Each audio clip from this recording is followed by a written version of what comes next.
જૂના ડીસા ગામે ગ્રામસભા યોજાઈ પાલિકાના ઘન કચરાની જમીન ફાળવણીને લઈને વિરોધ નોંધાવ્યો। ડીસા નગરપાલિકા દ્વારા જૂના ડીસા પાસે ઘન કચરાના નિકાલ મામલે ફરી એકવાર વિવાદ શરૂ થયો છે। તંત્રએ જૂના ડીસા પાસે નાયબ કલેક્ટર દ્વારા જમીન ફાળવવા માટે કાર્યવાહી થતાં ગ્રામજનોએ વિરોધ દર્શાવ્યો છે। ડીસા નગરપાલિકા જૂના ડીસા પાસે વર્ષ 2003થી ડમ્પિંગ સાઇટ બનાવી ઘન કચરાનો નિકાલ કરે છે।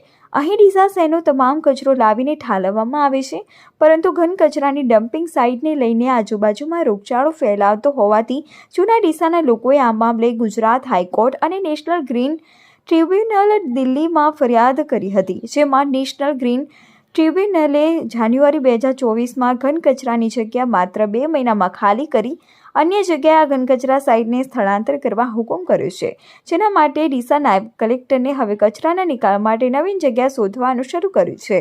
તેમજ ડીસા શહેર અને ડીસા તાલુકામાં કેટલીય સરકારી પડતર જમીનો હોવા છતાં નાયબ કલેક્ટર દ્વારા જૂના ડીસા ગામની જ જમીન ફાળવવા માટે પ્રયાસો હાથ ધર્યા છે। તેના વિરોધમાં આજે જૂના ડીસા ખાતે ગામના આગેવાનો, યુવાનો અને વડીલોની સભા યોજાઈ હતી, જેમાં તમામ લોકોએ સાથે મળી જૂના ડીસા ગામની એક પણ સર્વે નંબરમાં કોઈપણ પ્રકારની જમીન ઘન કચરાની ડમ્પિંગ સાઇટ માટે ન ફાળવવા મુદ્દે ચર્ચા કરી હતી। તમામ લોકોએ સાથે મળી આ મામલે વિરોધ દર્શાવ્યો હતો। આ બાબતે ગામના પૂર્વ સરપંચ બબાભાઈ દેસાઈ અને આગેવાન પસાભાઈ પ્રજાપતિએ જણાવ્યું હતું કે ડીસા નગરપાલિકા વિસ્તારમાં સરકારી જમીન ખૂબ જ પડી હોવા છતાં પણ અમારા જૂના ડીસા ગામમાં જ જમીન ફાળવવા માટે નાયબ કલેક્ટરે દરખાસ્ત કરી છે। ત્યારે આજે અમે જૂના ડીસા ગામના તમામ આગેવાનો અને લોકોએ ભેગા થઈ આ મામલે વિરોધ દર્શાવ્યો છે અને કોઈપણ ભાગે જૂના ડીસામાં ઘન કચરાના ડમ્પિંગ સાઇટ માટે જમીન ફાળવવા નહીં દઈએ।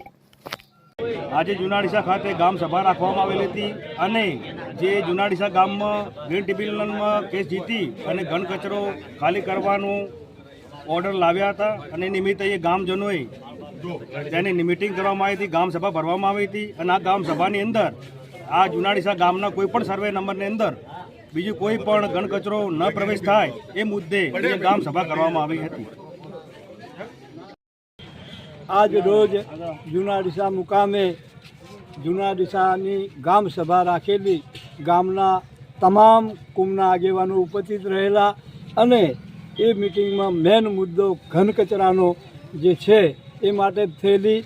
જૂના ડીસાની જમીનની અંદર ઘન કચરો જે બહારનો આવે છે એ સુપ્રીમ કોર્ટનો પણ એક આદેશ છે કે નગરપાલિકા, મહાનગરપાલિકા કે કોઈ પણ પંચાયત હોય એનો કચરાનો નિકાલ એ વિસ્તારમાં કરવો એવો સુપ્રીમનો આદેશ છે।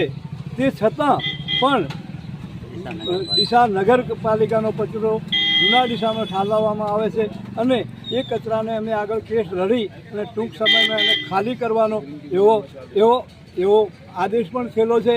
તે છતાંય જૂના ડીસાની અંદર આ લોકોએ 13થી 15 એકર જેવી જમીન માગી છે, તો એક એવો નિયમ છે કે પંચાયતની મંજૂરી વગર, ગામની મંજૂરી વગર કોઈ પણ જમીન નીમ થતી નથી। તો અમે આજે એ વિષય ઉપર એક મિટિંગ બોલાવી અને ગામ ઠેરાવ કરવામાં આવ્યો કે આવી જમીન અમારી આવી રીતે બીજી કોઈ પણ જગ્યાએ ફાળવાય એ યોગ્ય નથી, કારણ કે સરકારી કામમાં લેવી હોય તો ગૌચર ફાળવાતું નથી અને બીજું ખરાબો લેવાય તો એ ફાળવવામાં આવે છે, તો આ તો સીધું ગૌચર ફાળવી દેવામાં આવે છે। તો આનો અમારો વિરોધ છે, સખત વિરોધ છે ગામનો। બસ આટલી મારી વિનંતી।